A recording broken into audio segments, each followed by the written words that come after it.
Late at night on August 15th, 2019, two police officers in England were driving in an unmarked police car along this narrow, winding road when all of a sudden, right in front of them, another car came bombing down the road towards them. And so both cars came to a screeching stop, and then one occupant from this other car got out of their vehicle, and one of the officers got out of their vehicle. What happened next was so horrific that a special law was passed to make sure it never happened again.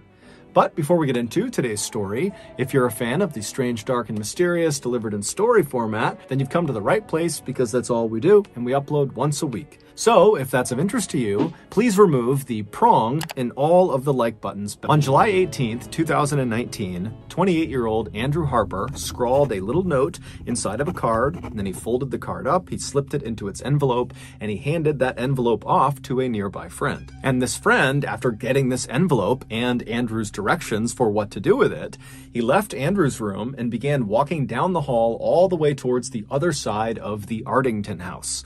The Ardington house, where they were staying, is this beautiful mansion built in the 1700s that sits on about 30 acres of gardens and parklands, and it's located about an hour west of London in the English countryside. Once Andrew's friend, with this letter in hand, had walked all the way across the mansion and had found the room he was looking for, he gently knocked on the door, and then after being led inside, he made his way right over to 28-year-old Lissy Beckett, and he handed her the envelope. Lissy and Andrew had grown up in the same town of Wallingford, which is a small rural town about 10 miles away from where they were, the Ardington house.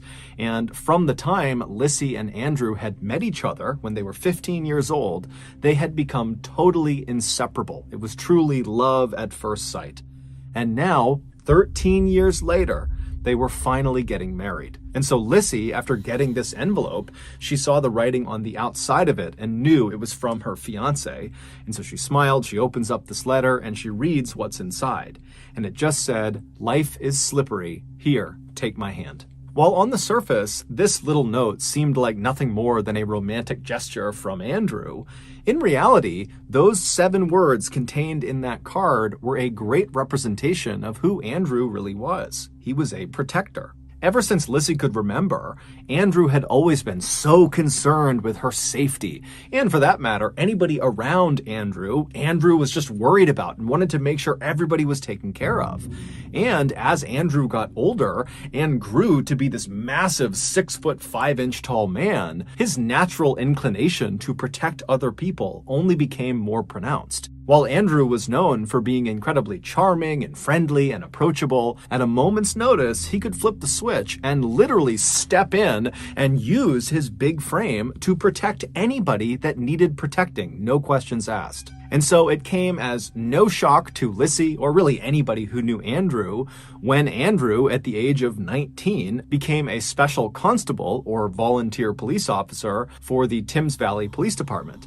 This police department was the same one that oversaw Wallingford, where he and Lissy had grown up, and also the surrounding areas. And just a year after becoming a special constable, Andrew had done such an amazing job that he was hired on by the Thames Valley Police Department to be a regular constable, so a full-fledged police officer. And over the following years that he was a regular constable, Andrew's hard work and dedication would quickly make him one of the most well-respected and well-liked police officers on the force. In fact, just a few weeks before he sent off that letter to Lissy on the day of their wedding, Andrew had been promoted. He had been assigned to the road policing unit within the Thames Valley Police Department, and what that meant was, in addition to a host of new responsibilities on a day-to-day basis, Andrew would now become one of the police officers who would immediately respond to any emergency call that came in. He was basically a front lines police officer now. And so, of course, this meant Andrew's job just became a lot more dangerous. But for Andrew, that didn't matter at all, because to him, the most important thing was protecting people in need. And so this promotion just gave him a bigger opportunity to do that. And so Lissy, after reading this little note that Andrew had just sent her, she set it down on the table, and now with a big grin on her face, she finished getting ready, and then that afternoon, she and Andrew would walk down the aisle, and they would say, "I do," in front of their families and their closest friends, and then that evening, after the newlyweds had had their first dance as a married couple, they would tell each other that this was the happiest day of their lives. 28 days later, on August 15th, Andrew, along with his partner, who also was named Andrew, his name was Andrew Shaw, they were conducting a surveillance operation in a town called Reading. Reading is a town about 30 minutes south of Wallingford. Just after 11 p.m., the men finally decided it was time to shut down their operation and head back home.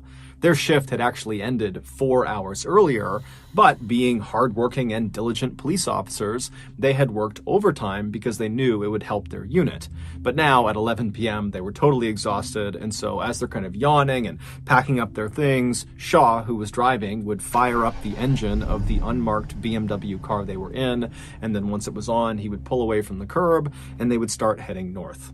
At the same time, a very distressed man who lived not far from where Andrew and Shaw had just been doing surveillance, he called 999 and he told the dispatcher that just a few moments ago, this gray sedan had pulled up his driveway and stopped right outside of his property. Now, this man's property was off of a road called Admore Lane, which was this winding one-lane country road that had very little traffic, and there was not that many properties off of it.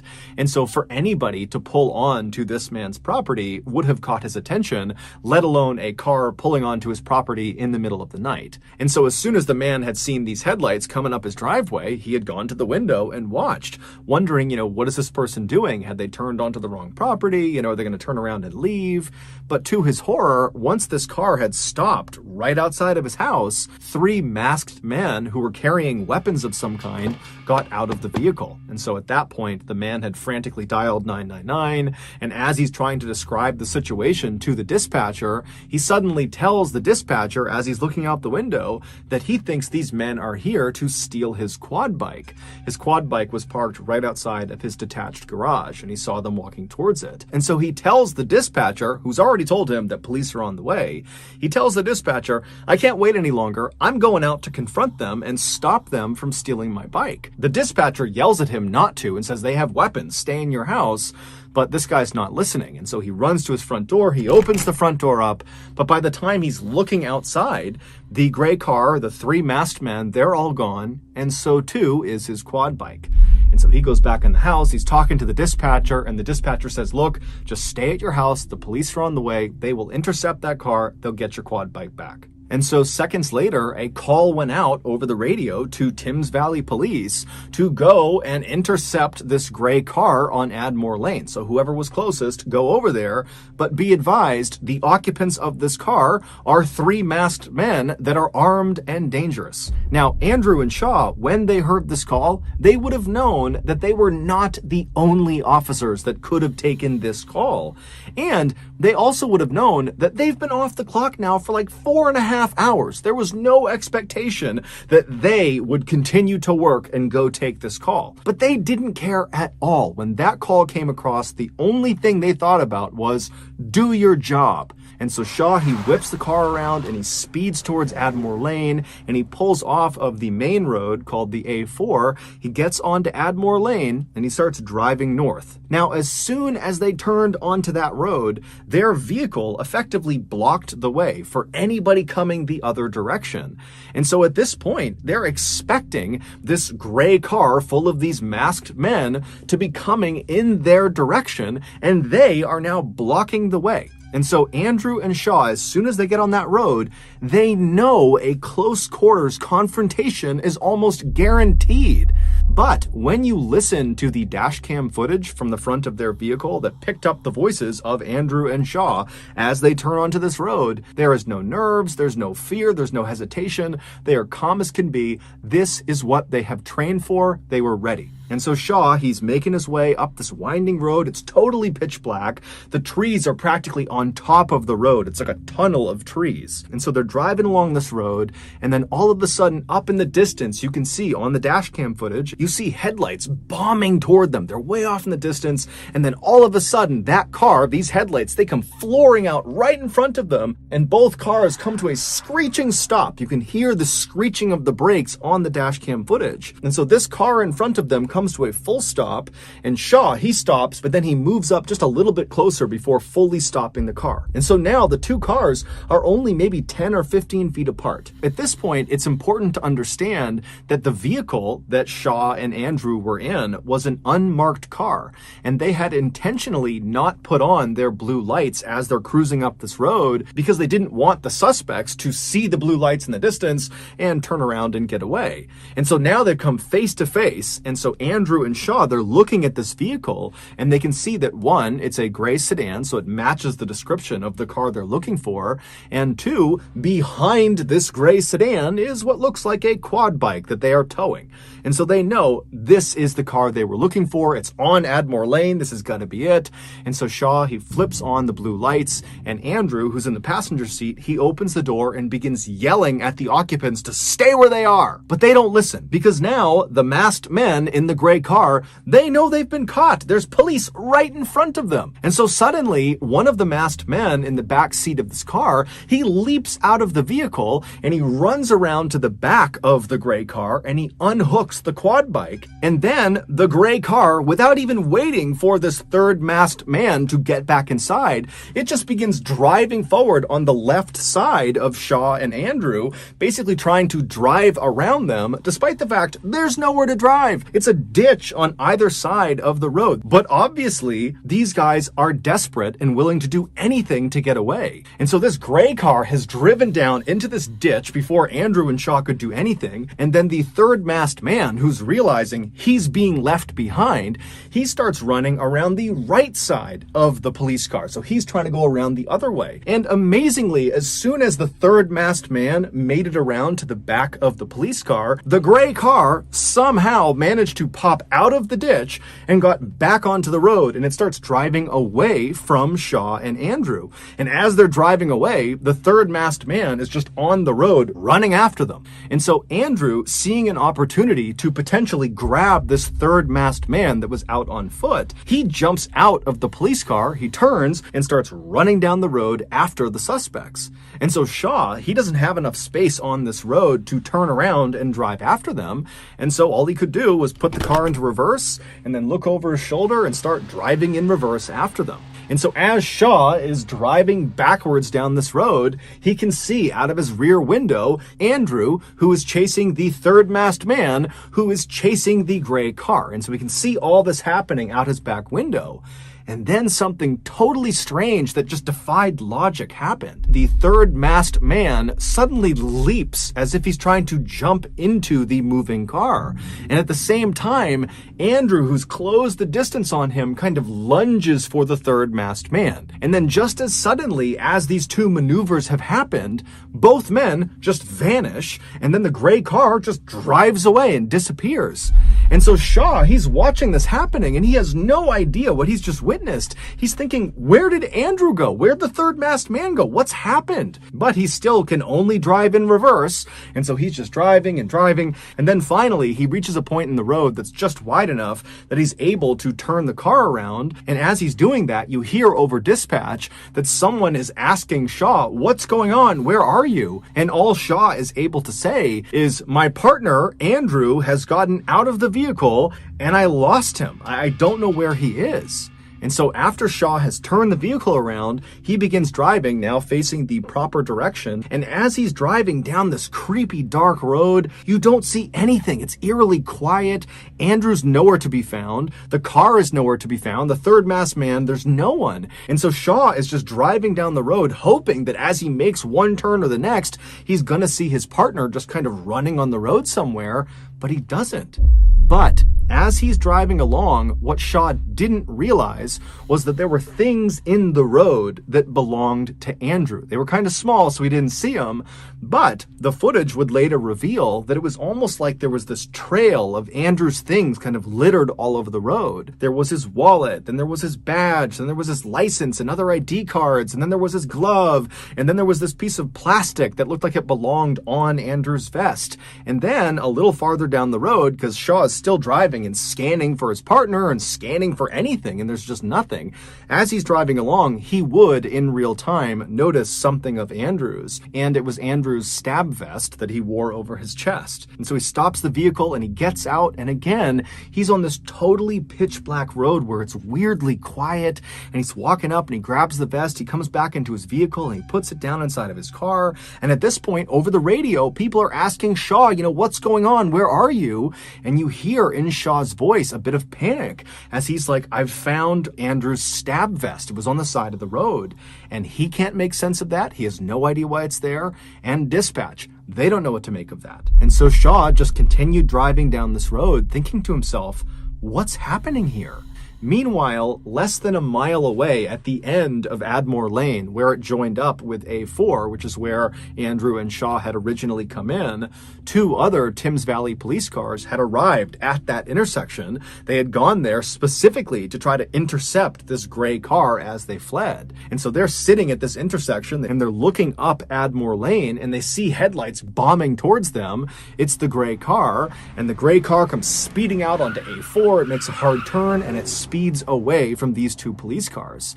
And so one of these two police cars that were waiting out on the A4, one of them takes off following the gray car. But the other police car, they stay right there because unbelievably, they had just spotted Andrew. It would turn out when Shaw first put the BMW into reverse and he began going in reverse towards his partner who was chasing the third masked man who was chasing the gray car, when he was doing that and he was watching out his back window and he saw the third masked man jump and then disappear and then Andrew disappeared, that was not a figment of his imagination. That really happened. The third masked man had attempted to jump into the moving vehicle and he had been successful. As for Andrew, why he suddenly vanished, the reason for that is truly horrific. The three masked men were 18-year-old Henry Long and 17-year-olds Albert Bowers and Jesse Cole. All three of them, prior to this night, had fairly extensive criminal records, and they proudly referred to themselves as career thieves, which basically just meant they spent all day and all night stealing from people. And so that night, they had gone out with the intention of stealing that man's quad bike. It's unclear how they knew he had a quad bike, but they definitely showed up prepared because they knew they would have to get onto his property and very quickly tow that bike out of there before the homeowner could stop them. And so they had attached this long, very thick rope to the back of their gray car. It was basically like this big loop of rope, almost like a lasso. And so when they pulled up onto that man's property, they backed up to the quad bike and they looped that stretch of rope over the handlebars of this quad bike. And then all three of them piled back into the gray car and they sped off with the quad bike in tow. But when they were on Admore Lane and came face to face with Andrew and Shaw and realized those are police officers and were caught, the third masked man, aka Jesse Cole, he hopped out of the gray car, he ran around to the back, and he unhooked the loop of rope from this quad bike, ditching the quad bike by the side of the road so that it would be easier for the gray car to make their getaway. And so once it was free, the gray car kind of took off without Jesse. And so Jesse ran around the cop car, but Jesse would get back up to the side of the gray car and he would leap into the window. And as soon as he was inside, and Henry, who was driving, he knew he was inside, so they're all good, Henry hit the gas. And who was standing with both feet inside of that loop of rope dangling off the back of the gray car when the gray car suddenly accelerated? Andrew Harper. Andrew was swept off of his feet as the rope grabbed onto his legs, and so his head came back and smashed into the ground, and then he was dragged for 91 seconds at an average speed of 42.5 miles per hour down Admore Lane. It was only after he had been dragged for over a mile, whipping violently side to side, smashing not only into the ground, but into trees and fence posts and shrubs, just getting destroyed on this road, that finally, when they pulled off of Admore Lane and got onto A4, that turn swung Andrew around and he smashed into a curb that dislodged him from the rope and sent him careening into traffic. At that point, one of those two police cars took off after the gray car in pursuit. But the other car, they saw Andrew as he was thrown off the back of the gray car and launched onto A4. Now, initially, they actually thought that the suspects were just hauling a dead deer behind them because it looked like a bloody deer carcass was dangling behind the car. But when they ran up to see what it was, they saw it was their colleague. It was Andrew. And so immediately they tried to save his life. But Andrew's injuries were catastrophic. He had been destroyed. And so Andrew Harper would die at 11:45 p.m. on the side of the A4, about 20 minutes after he and his partner had so selflessly agreed to go after this car despite the fact they didn't have to. The three killers were arrested about 1 hour after Andrew had died. A police helicopter had spotted their car parked amongst some buildings about 4 miles away from where Andrew was found. During their trial, the three teens would say they had no idea that Andrew was attached to that tow rope as they sped down Admore Lane. This is despite the fact that the prosecution, they went out and recreated the exact scene that played out on Admore Lane. They used the same car, they used the same tow rope, and they used a very lifelike dummy that was the same size as Andrew Harper. It was 6'5", 200 pounds, and they strapped it on the back of the car, and they drove the same mile stretch to see what it would be like to drive with Andrew attached to the back. And these experts that went through this recreation over and over and over again, they said the same thing. It was nearly impossible to drive the car because as soon as the dummy would start to shift one way or the other, it would tug and pull on this little gray car. And so handling this car would have been a nightmare, not to mention the fact that the sound of Andrew grinding against the cement and smashing into trees and posts would have been extremely loud.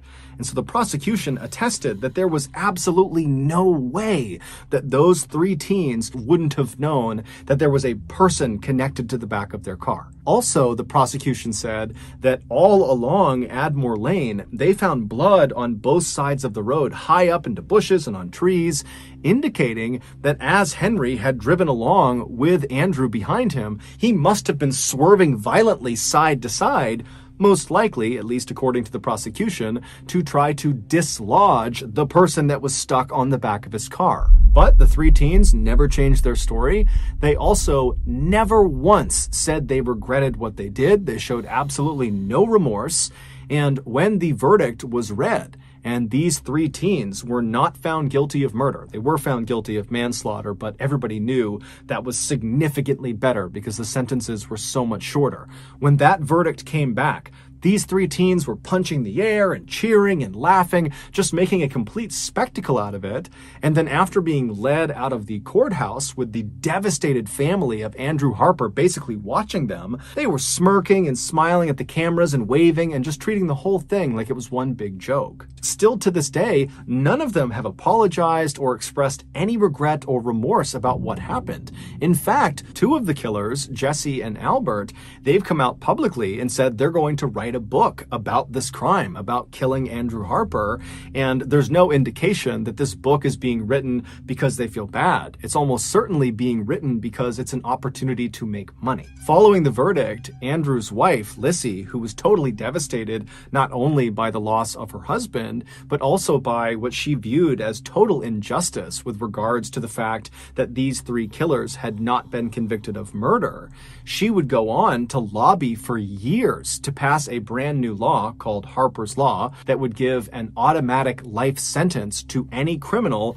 that killed an emergency worker while they were committing a crime, meaning this law would not differentiate between whether it was manslaughter or murder. If you killed an emergency worker while committing a crime, you're going to jail for life. And this year, Harper's Law was passed. However, it will have no effect on the sentences of Andrew Harper's killers. Henry would be sentenced to 16 years in prison, and the other other two, Albert and Jesse, would be sentenced to 13 years in prison each. All three of them will be eligible for parole by the time they are 28 years old, which is the same age that Andrew was when they killed him. So that's going to do it. If you got something out of today's episode and you haven't done this already, please remove the prong from all of the like button's belts. Also, please subscribe to our channel and turn on all notifications so you don't miss any of our weekly uploads. We now have a podcast just called Mr. Ballin Podcast that puts out brand new, never before heard podcast exclusive stories on Monday mornings. On Thursday mornings, we put up remastered audio files from our most popular YouTube videos. Again, it's just called Mr. Ballin Podcast, and you can find it on Spotify, Amazon, Apple Podcasts, Google, basically anywhere you find your podcasts, you can find this one. We also have two additional YouTube channels. One is called Mr. Ballin Shorts, and the other is called Mr. Ballin en Espanol. We also post near daily content on our Facebook and Snapchat pages. Those are just called Mr. Ballin. If you want to get in touch with me, please follow me on any major social media platform and then send me a direct message. My username on all of them is just at Mr. Ballin, and I really do read the majority of my DMs. We have some really cool merchandise, so head on over to shopmrballin.com to have a look. And if you have a story suggestion, please submit it to our subreddit just called Mr. Ballin. It's linked in the description below. So whether I see you on Instagram, Twitter, TikTok, Reddit, YouTube, Facebook, other YouTube channels, the podcast, wherever, just know that I really appreciate your support. And until next time, that's going to do it. See ya.